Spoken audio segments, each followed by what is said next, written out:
But there's a much more significant and pernicious maximalism that's in the industry, which is on the Bitcoin side.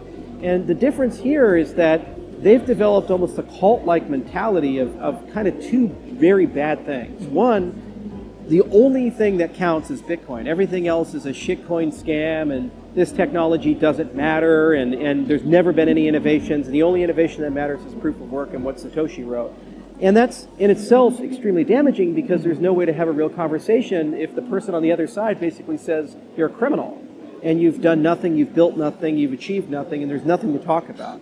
The other side of that is they also have begun lobbying the U.S. government in particular to actually weaponize U.S. regulation to go after cryptocurrencies. So everything is a security but Bitcoin. It's the mantra that Max Kaiser and people from Blockstream and other people push, which is so ironically antithetical to the foundations of Bitcoin. I mean, Bitcoin was supposed to be this libertarian, protocol that transcends governments, and now they celebrate when BlackRock comes in, and they celebrate when the SEC goes after a cryptocurrency or these things, almost as if that's great for Bitcoin, which is a bizarre notion. So that kind of maximalism is a little bit more difficult to deal with, because it's intrinsically philosophical and self-reinforcing, and it creates a culture where it's really hard to even have a conversation.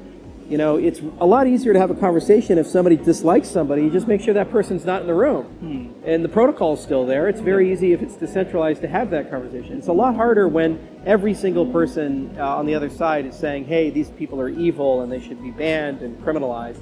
So I think we'll get past it, because what'll happen is it'll destroy Bitcoin. It already has, to a certain extent, ability to grow.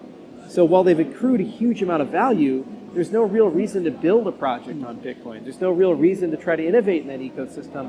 And many people who tried, they left. All of us on the Ethereum side, we started as Bitcoin people. Vitalik was a Color Coins developer and Mastercoin and these things. And I was doing BitShares and these other stuff. And we really admired a lot of great ideas that had come, but it was almost impossible to upgrade or do anything meaningful with Bitcoin. So we ended up building altcoins because Bitcoin just couldn't become what was necessary to actually bring smart contracts and user-issued assets and these types of things.